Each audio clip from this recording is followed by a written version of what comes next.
ôm xài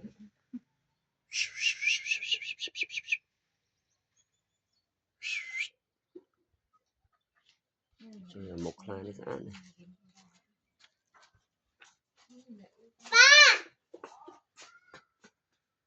đây đây đây đây là cái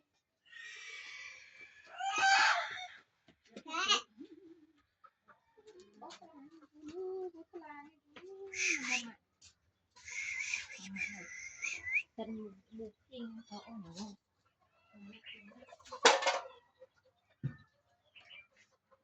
Đây đây cái tên đó.